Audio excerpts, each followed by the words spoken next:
It's time to look at the latest transfer news with Selco Builders Warehouse, and the man in the know joins us this lunchtime. Trevor, Simon, it's good afternoon to our colleague Alex Crook. Mr. Crook, how are you, sir? Good afternoon, I'm good. Alex, what have you got? Jack Wilshere. Are we talking Jack Wilshere this lunchtime? We are. This is an interesting situation that may well be developing with Jack Wilshere at Bournemouth. We know he's been training there. Of course, he had a loan spell from Arsenal a couple of seasons ago. He was only supposed to be training for 1 week. He's now into his third week. So I spoke to Jason Tyndall after Bournemouth's game against Millwall last night and asked him to update us on the situation. Jack's still training with us, training well. Really good to have him here, and he's looking sharp and he's looking good in training.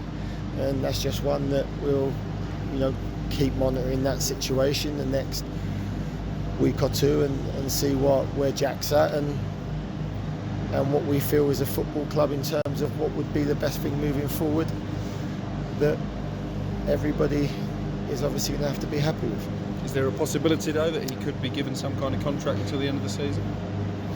I think whenever you've got a player of Jack's quality that's training with you and you're able to have a look closely, be foolish to say that there's not a chance of wanting to do something. It's just a matter of seeing where he is, seeing if he can be an asset for us for the second half of the season, and then and almost then making the decision based on all the variables. Do you think he would want to sign a contract? Have you had that conversation? Not had the conversation, but Jack had a great time here. He's loved being back here. He's got a great relationship with all the players and staff at the football club. He's really enjoying his time here so far, and as I say, we just have to see and maybe have a discussion in the next week or so. So they're going to have a discussion in the next week or so. Jack Wilshere training with Bournemouth. And that interview to me sounded like there's a definite possibility that he could well be offered a deal. He would have to take a significant pay cut from what he was earning at West Ham. He was on a six-figure salary there. I know you guys were raising your eyebrows. Why would Bournemouth sign Jack Wilshere? Well, they dropped 2 more points last night in a game they should have won against Millwall. I would venture that if Jack Wilshere was out there, that wouldn't have happened. They'd have seen it out. He's a Premier League quality player. He's certainly not at the veteran stage of his career. I think if they can do a deal, I think his experience, he's a popular lad in the dressing room, could well be the difference between them winning promotion back to the Premier League and missing out, and you can't quantify that in terms of money. Well, also on top of that, when we started talking about possibly Jack going abroad, he is in a situation where he's dual parenting, and if he did go abroad, that would make that very difficult. So it all makes sense to me. The fact that he's fit is a massive bonus because obviously he's had massive injury problems. Really popular around the changing room, not only with the players but also with the staff, and he's flying in training, as Jason said. So I think that's something that will probably happen. I don't want to sound disrespectful, but someone needs to take a punt on Jack Wilshere, don't they? Depends on the quantum of money. I mean, I've got a theory that background noise was the generator powering the MRI scanner that's there regularly for the medicals. Look, from my point of view, Jack Wilshere is a very decent player in our rearview mirror. But for the last 2 or 3 years, he's struggled.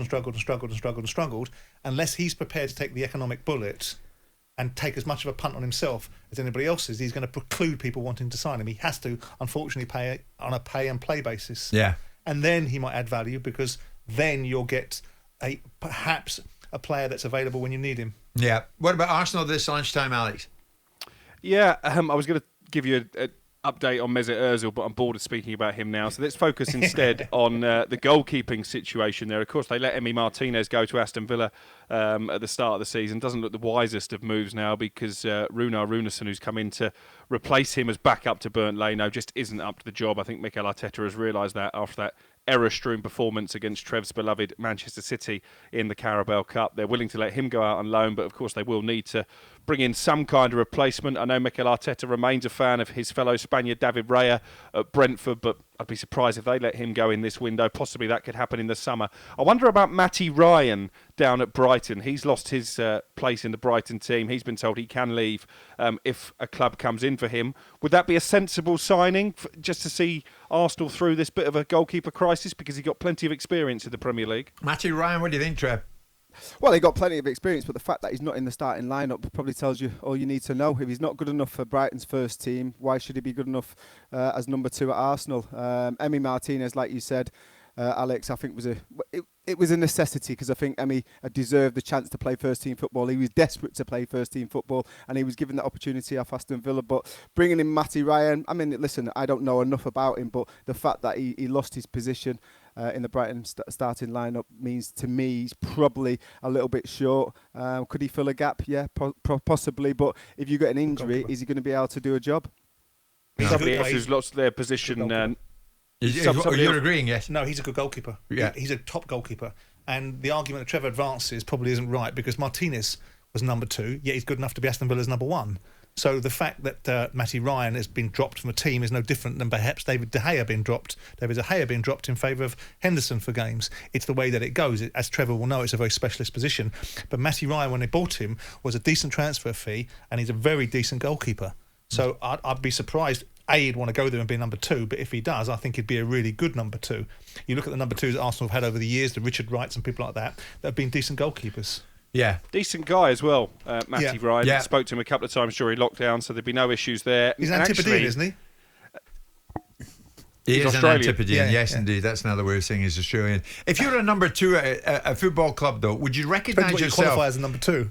Excuse me, would you let me finish? Would you recognise yourself as a number 2? You surely you would always say, no, I'm vying with him for the top job all the time. Well, it depends. I mean, it's like you look at Rob Green going into Chelsea. He was only ever going to be the reserve goalkeeper. Yeah. So it depends upon your thinking, doesn't it? Sure. Danny Rose, where are we at with Danny Rose, Alex, this lunchtime? Do we have any fresh information on Danny? Because I feel for him, he's not going to kick a ball anywhere. Yeah, we've been chasing this one together, haven't we, for a couple of weeks now. If you try and get hold of Danny, I'll try. Yeah, I was told that there's a big chance that he may well follow Jack Wilshere, who we've been talking about, and cancel his contract at Tottenham in this window. We know he's not part of Jose Mourinho's plans. West Brom and Sam Allardyce will be very keen to take him to the Hawthorns. Whether he would see that as the right club to revive his career, I don't know. I can understand why Big Sam would want him. He's desperate to get in some Premier League experience. But I think, like Jack Wilshere and probably like Ozil as well, who I talked about in jest, the time has come for Danny Rose now to put his football aspirations ahead of his paycheck and just go out and get some minutes under his belt, because Trevor will tell you this career doesn't last forever, and at the moment he's just rotting at Tottenham. I wanted to mention one more player as well and get Trev's opinion on this. Eric García, the Manchester City defender. We know that he is going to join Barcelona, be that in the summer when his City contract expires, or this month. It's looking now that it could be this month. Reports in Spain this lunchtime saying Manchester City have lowered their asking price from £18 million to half that, £9 million, to be paid in 2 instalments. Trevor, your views on that? I think he's not needed at Manchester City. I've never been overly impressed with him, I have to say. Young player. He's never really filled me with a lot of confidence when he's played as central defender. I've always thought he lacked a little bit of a yard of pace. Good technically on the ball, but even though Pep spoke very highly of him for the last couple of years, I've always wondered what the big deal was. Never really impressed me. But with Ruben Diaz and John Stones and Laporte there, I think they've got more than enough cover. And if he wants to go to Barcelona, let it be.